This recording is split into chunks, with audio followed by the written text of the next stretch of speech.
Siapa yang tidak kenal Kaguya? Mungkin tanpa Kaguya, dunia shinobi tidak akan seperti sekarang. Mungkin yang namanya cakra, jutsu, dan elemen aneh-aneh tak akan pernah terlahir. Karena ialah yang melahirkan Hagoromo yang merupakan Rikudo Sennin atau bapak dari segala sejarah shinobi. Dan cucunya Indra merupakan pencipta ninjutsu. Tapi sebelum itu, bagaimanakah kisahnya hingga ia bisa sampai turun ke bumi? Sebelum masuk ke pembahasan, bantu kami dengan klik subscribe dan like-nya.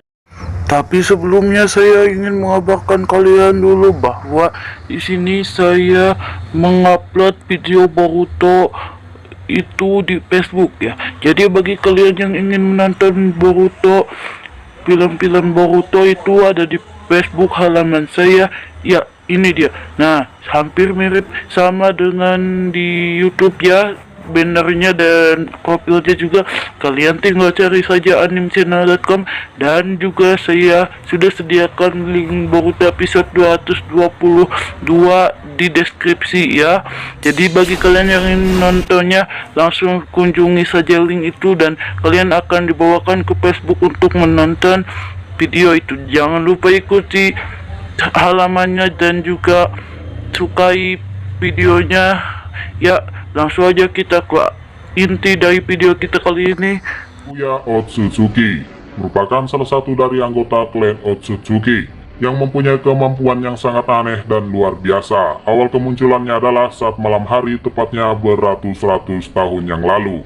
Oke, di sini kita akan membahas sebelum datangnya Kaguya, bumi itu sama seperti bumi yang kita tinggali sekarang. Para manusia hidup seadanya, pakaian mereka pun mempunyai ciri khas adatnya masing-masing. Mungkin ini terinspirasi dari leluhur di Jepang. Apalagi wilayah mereka juga terbagi-bagi dan dulunya itu manusia masih haus akan kekuasaan. Tapi nilai tambahnya adalah ada makhluk lain sebelum Kaguya datang dan tinggal bersama manusia. Dan itu adalah katak yang bisa berbicara. Dialah Gamamaru, seekor katak yang melihat Kaguya jatuh ke daratan manusia. Kejatuhan Kaguya diikuti oleh kejatuhan pohon suci, lalu pohon tersebut mengeluarkan cahaya yang terbang menjauh, yang tak lain adalah Kaguya itu sendiri. Para manusia yang melihatnya langsung mencari tempat jatuhnya cahaya tersebut. Setelah diselidiki, ternyata Kaguya terjatuh di hutan bambu dan mengeluarkan cahaya di sekujur tubuhnya. Nah, perlu kalian ketahui, dari sini kisah Kaguya sepertinya mengambil cerita rakyat yang ada di Jepang, yaitu Putri Kaguya. Kaguya Hime no Monogatari, kisah Putri Kaguya atau Taketori Monogatari, kisah pengambil bambu, adalah cerita rakyat Jepang yang tertua, kisah seorang anak perempuan yang ditemukan kakek pengambil bambu dari dalam batang bambu yang bercahaya. Dan berdasarkan cerita tersebut, jika dicocokkan dengan kisah Kaguya di anime Naruto memang terlihat mirip, apalagi nama mereka sama, dan status Kaguya juga dikatakan sebagai putri karena kecantikannya. Oke, lanjut. Dari sini Kaguya itu masih belum mempunyai kekuatan yang aneh-aneh. Saat itu ia hanya bisa membuat orang di sekitarnya pingsan saja dengan kekuatan intimidasinya. Dan tugas Kaguya juga saat itu adalah menjaga pohon suci tersebut. Nah, dari sini kita akan menjelaskan kenapa Kaguya datang bersama pohon tersebut dan menjaganya. Untuk apa dan untuk siapa. Berdasarkan alur ceritanya, kalau Kaguya selalu menunggu seseorang untuk mengambil pohon cakra tersebut suatu hari. Ini terbukti setiap malamnya Kaguya menatap langit, mengharapkan seseorang datang untuk menjemputnya atau mungkin mengambil hasil panen dari bumi, seperti yang Momoshiki katakan.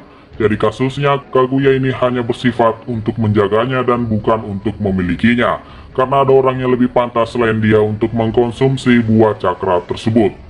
Dikatakan juga kalau Kaguya ditugaskan menjaga di wilayah yang bernama planet bumi.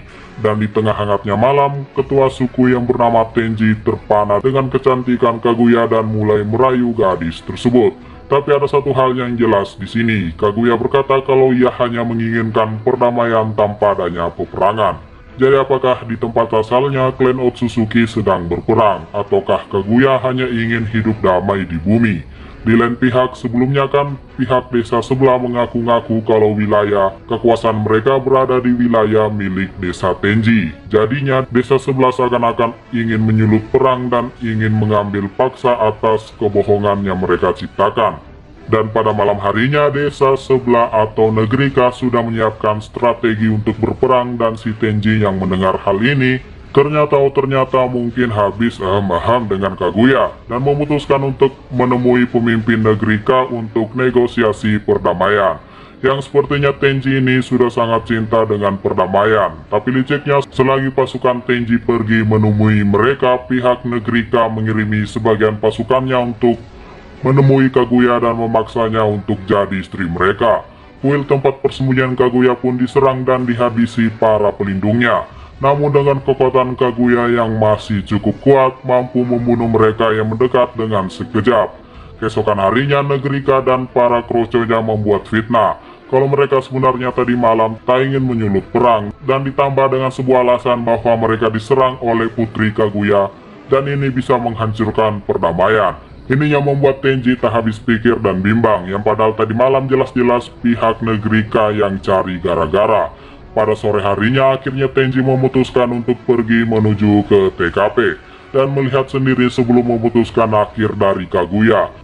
Dan disinilah kami entah merasa sedih melihat Tenji atau mungkin merasa kesal juga karena impiannya terhadap perdamaian itu terlalu tinggi. Maksudnya ia sangat mudah percaya dengan orang lain dan mau aja dibego-begoin oleh orang lain. Sampai-sampai ingin mengeksekusi istrinya sendiri yaitu Kaguya hanya untuk perdamaian yang belum jelas akhirnya. Pada malam harinya akhirnya Kaguya dan Aino sebagai penjaga Kaguya pergi menuju ke pohon suci. Di sini Kaguya sudah memutuskan kalau takdirnya ada bersama dengan pohon tersebut.